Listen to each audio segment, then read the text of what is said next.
Olá, meu nome é Yuri e eu faço parte do NUCA. Olá, meu nome é Larissa, faço parte do NUCA e hoje estamos aqui com os nossos dois convidados do Conselho Tutelar. Olá meninos do NUCA, Núcleo de Cidadania de Adolescentes, a minha colega Pretinha Lima. Estamos aqui para bater um papo bem descontraído.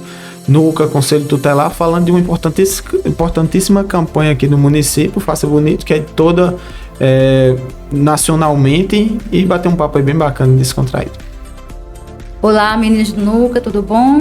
Eu me chamo Edileuda, mais conhecida como Pretinha, sou conselheira tutelar aqui do município de Picuí. Estamos aqui representando o Conselho Tutelar. O Conselho Tutelar é formado por 5 conselheiros, né, que estão agora nesse momento estão lá na sede, que são o Aldenor, o Emerson, a Emanuela, que está de atestado. E é um imenso prazer estar aqui com vocês para debater um assunto, uma temática tão importante, né, que é o 18 de maio. Sim, e para começar o nosso podcast, a gente gostaria de fazer algumas perguntas para vocês e que muita gente tem curiosidade sobre. Joaquim, o que é o Conselho Tutelar e qual a importância? O Conselho Tutelar, como o próprio estatuto ele fala, ele é um órgão autônomo, não jurisdicional, ou seja, não temos poder de justiça, e ele é encarregado pela sociedade para garantir direito de crianças e adolescentes.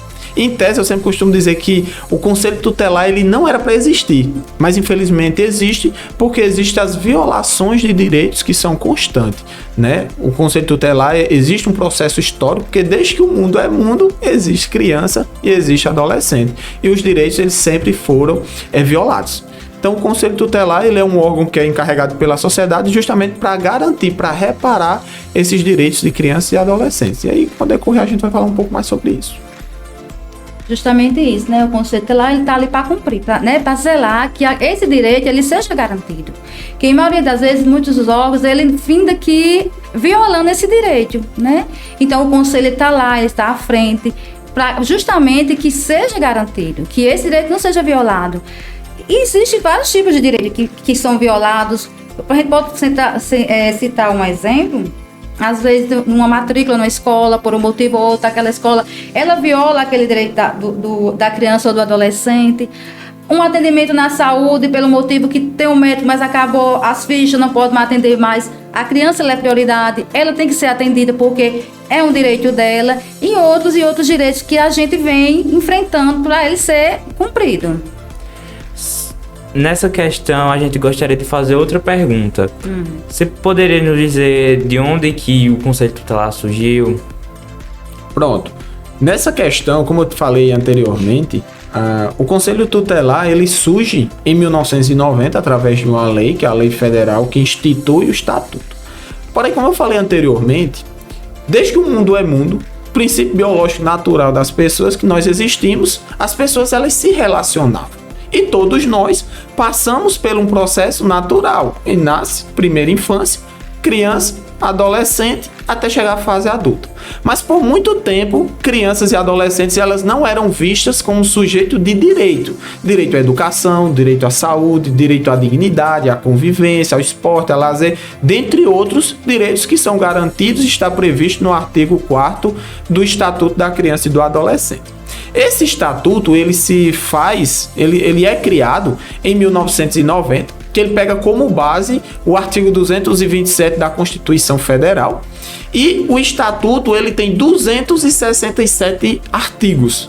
Dentre esse artigo, destaca-se o artigo 131, que é o que eu falei anteriormente, que é o artigo que institui o Conselho Tutelar.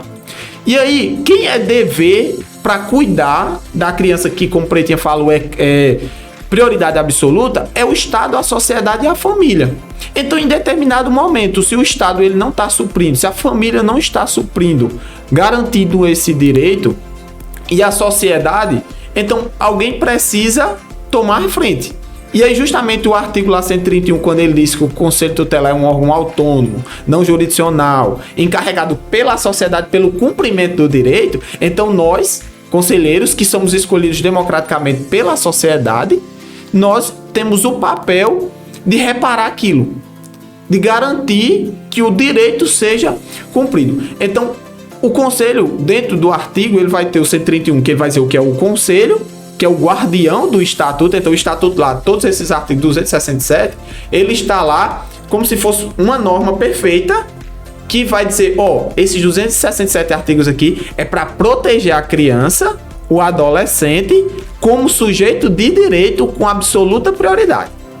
E dentro desses artigos vai ter o 131, que é o conselho, e o 136, que é justamente o artigo ali que ele vai dizer o seguinte: o que é que o conselho precisa fazer para garantir todos esses direitos?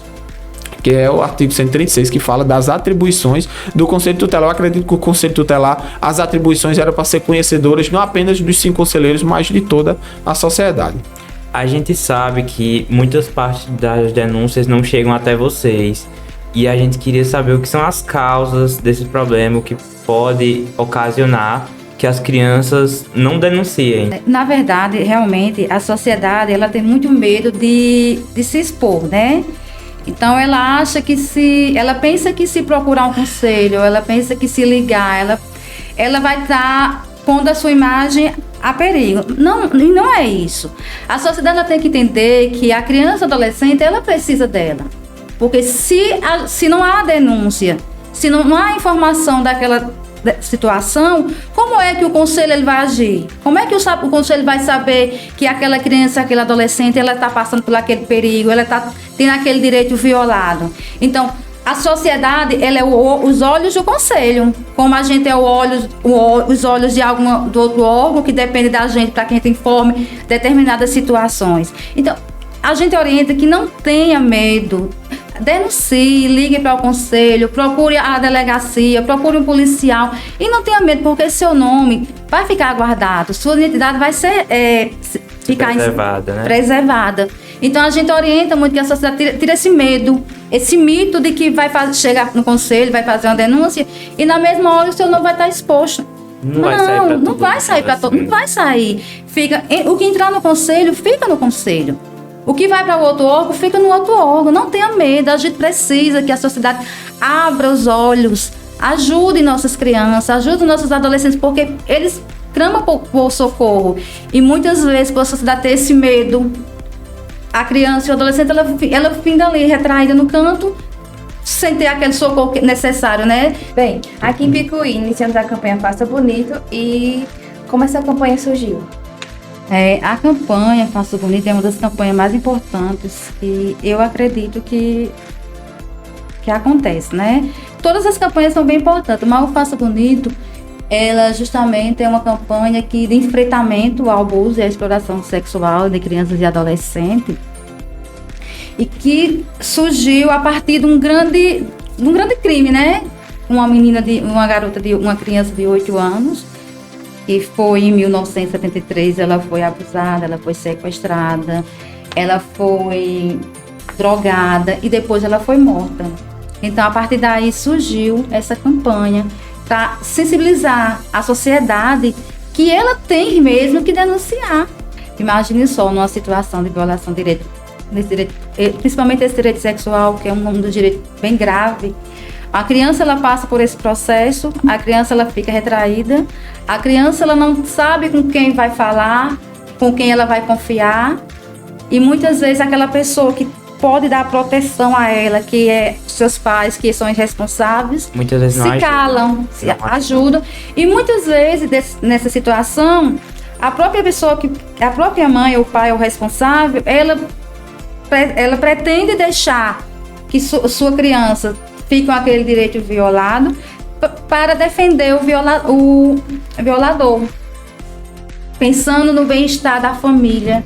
Assim, é muito triste quando a gente vê determinadas situações que ela prefere que o violador se fique bem, que o violador não seja preso, que o violador não pague por seus atos, mas não pensa na criança e não pensa no adolescente, né?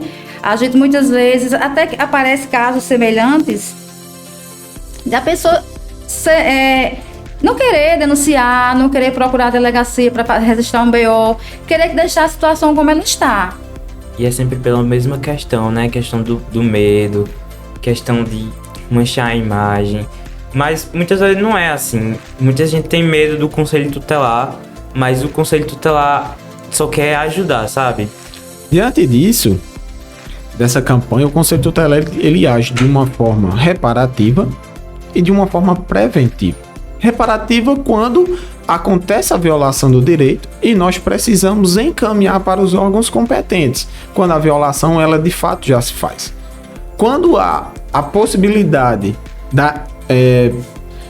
de ocorrer o eminente risco de ocorrer essa violação, nós trabalhamos numa perspectiva preventiva. A campanha, como tantas outras, que o Conselho Tutelar ele participa de forma ativamente, como a campanha 18 de maio, intitulada carinhosamente como Faça Bonito, que faz alusão, como o Pretinho bem mencionou, ao caso Araceli, uma criança de 8 anos de idade, que teve todos os seus direitos humanos violados em 18 de maio de 1973. E só em 2000, o ano de 2000, conseguimos aprovar na Câmara Federal um projeto de lei federal, a Lei 9.970 de 2000, que ela instituiu o dia 18 de maio como um dia D nacionalmente, um dia de prevenção, um dia de sensibilização e mobilização em prol da garantia de direitos de crianças e adolescentes e, acima de tudo, dar um enfrentamento às violências sexuais de crianças e adolescentes. E dentro dessas violências, aí vai se destacar a violência sexual, que vai ser o abuso sexual, e também a exploração sexual, que existe uma diferença, é uma linha tênue, mas a gente precisa ter essa dissociação para que a gente possa combater todos, sem exceção nenhuma. E aí, diante disso, vai se caracterizar o abuso sexual, que é justamente quando um adolescente ou um adulto, ele vai usar da criança ou do adolescente para meios próprios para satisfazer o seu prazer, em detrimento de causar um dano sexual àquela criança ou àquela adolescente. E aí vai se configurar abuso. Quanto à exploração, é justamente quando o adolescente ou um adulto, que o adolescente ele também comete crime e aí se enquadra como ato infracional, quando o adolescente ou adulto ele utiliza de formas para obter alguma vantagem, seja financeira ou seja outras, para que através de um terceiro ele tenha saciado os seus desejos sexuais para com a criança ou uma adolescente. Então a diferença está aí. O abuso ele vai ter ele vai se saciar daquele prazer, enquanto que a exploração ele está fazendo com que outras pessoas terceiros se saciem com o desejo, sendo que abusando e explorando uma criança e um adolescente. E aí o conselho ele vai trabalhar diretamente nisso, nessa política de prevenção, de sensibilizar. E aí os números provam isso, que quando é no período de campanha, os casos, a procura pelo Conselho Tutelar, que é uma das portas de entrada, a gente vai deixar aqui quais são as outras portas de entrada para que haja essa denúncia, haja essa notificação do caso aos órgãos competentes, mas o Conselho Tutelar está ali na ponta. E ele é o principal órgão que acolhe essas notificações, acolhe essa notificação de violência e através disso a gente caminha para os órgãos competentes. Sabemos que no período da campanha Faça Bonito aumentam as denúncias de rede de proteção. O que devemos fazer diante disso? Uma das partes mais importantes que a gente tem que fazer diante dessa situação é a denúncia. Como eu já falei, se não há denúncia, não há o que a gente fazer, porque a gente não sabe o que é que está acontecendo. E quando, na realidade, a gente acolhe essa denúncia, a gente sabe os procedimentos que devem ser encaminhados, né? A gente acolhe a denúncia, a gente procura, vai averiguar, a gente convida o responsável a vir na sede do conselho, a gente faz os nossos encaminhamentos da rede de proteção, mas para isso tudo a gente tem que receber a denúncia. Se a gente não receber a denúncia, o conselho, infelizmente, não vai ter como agir nessa situação. A gente gostaria de saber o que elas podem fazer para, fazer a denúncia.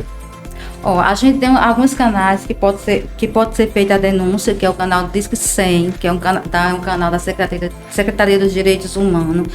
Tem também 123, e sem contar também que tem o telefone do Conselho Tutelar, né? A gente tem o WhatsApp, também temos o telefone fixo do Conselho, e também tem o Instagram, todos esses canais pode ser feito denúncia, pode ser qualquer hora do dia, pode ser à noite, pode ser de madrugada, a qualquer hora que a criança, adolescente, qualquer pessoa da sociedade queira fazer uma denúncia, pode usar um desses meios de comunicação, que a denúncia ela vai ser acolhida com certeza. E a gente gostaria de saber como que vocês podem fazer para ajudar essas crianças que não têm a quem, sabe, se socorrer, tipo, em quem se agarrar para conseguir fazer essa denúncia.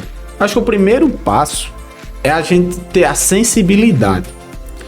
Quando uma criança que ela está passando por um processo desse, ela está sendo violentada, e às vezes a gente precisa dizer que a violência sexual, ela não está apenas na conjunção carnal, quando de fato há o ato, mas sim no simples toque, no simples carícia, na verbalização.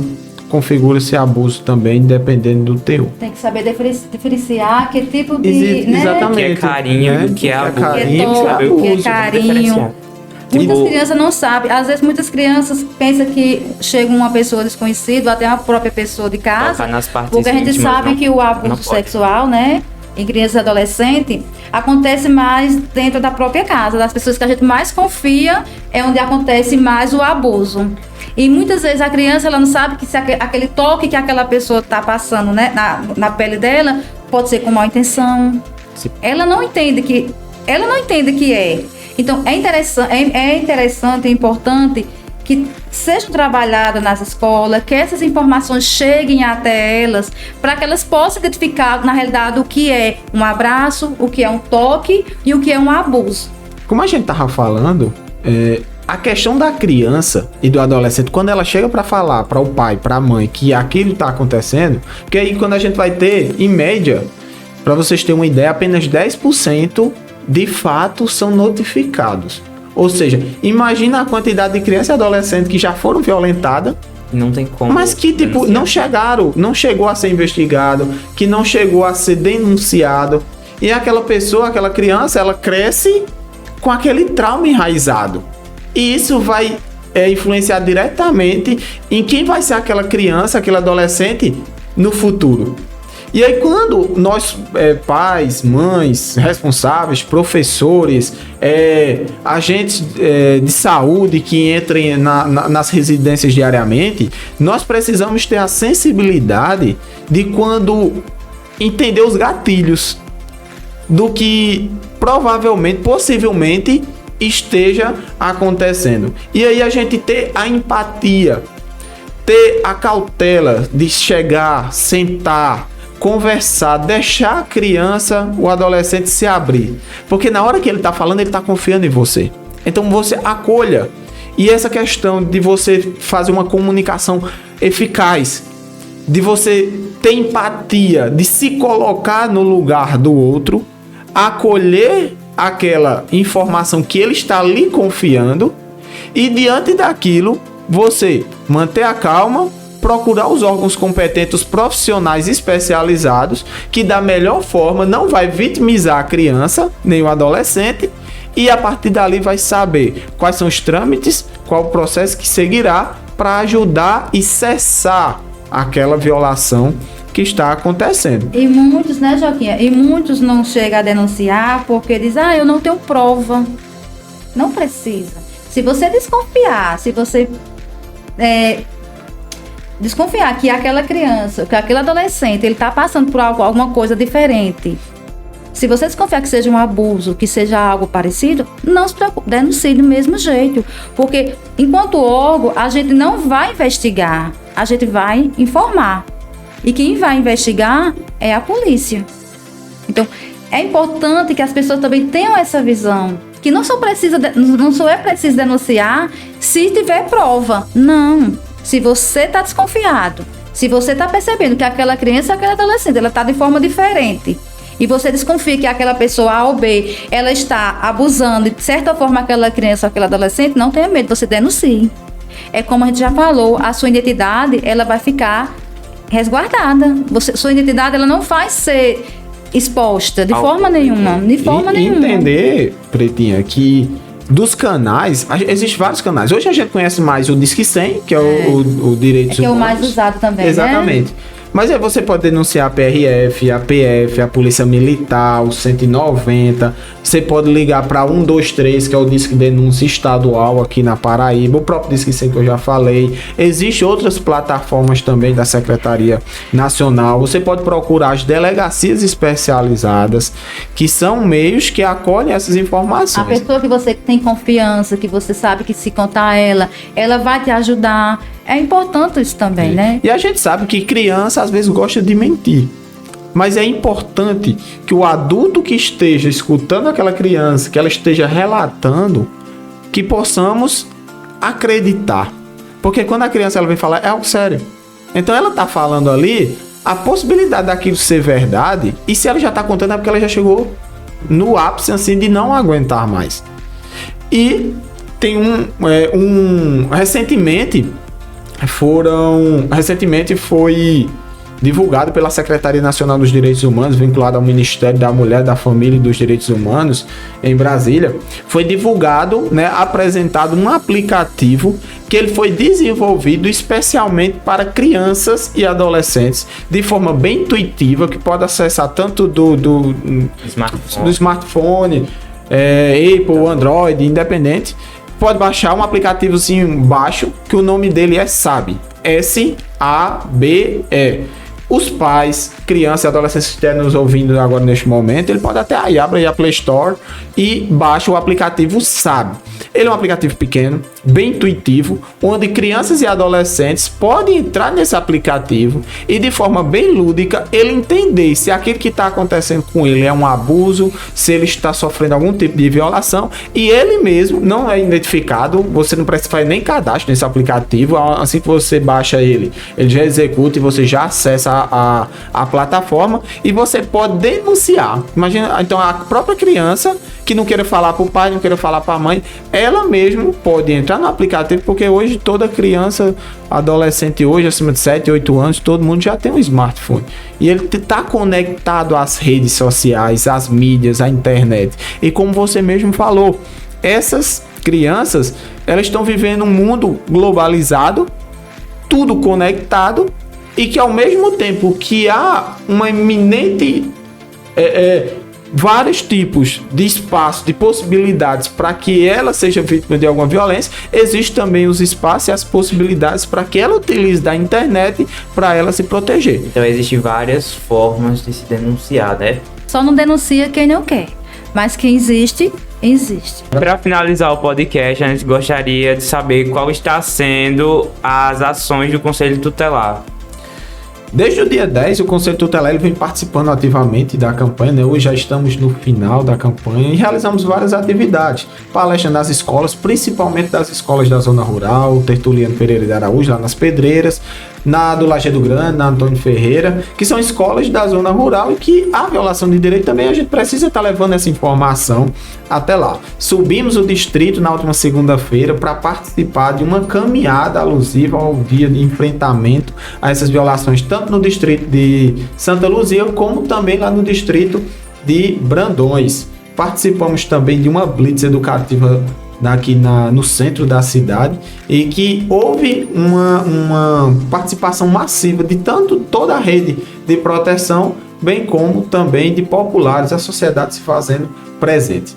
E neste momento a campanha ela está na culminância e precisamos sim dizer não ao abuso, não à exploração, não a todo e qualquer tipo de violação de direito de crianças e adolescentes. E para que essas violações elas cessem, as notificações, as denúncias precisam chegar aos órgãos competentes. E para isso, estamos disponibilizando, Pretinho vai passar logo mais, os contatos, WhatsApp, Instagram, do Conselho Tutelar, para que as pessoas que estejam nos ouvindo neste momento se sintam sensibilizados e, caso saibam de algum tipo de violação que esteja acontecendo, que nos comunique para que a gente possa ajudar nossas crianças, nossos adolescentes, nosso município, que serão o futuro de uma cidade, de um estado, de uma nação como um todo. Foi muito bom esse bate-papo junto com vocês. Espero que a gente seja convidado mais outras vezes. O Conselho Tutelar sempre estará presente qualquer que for o convite.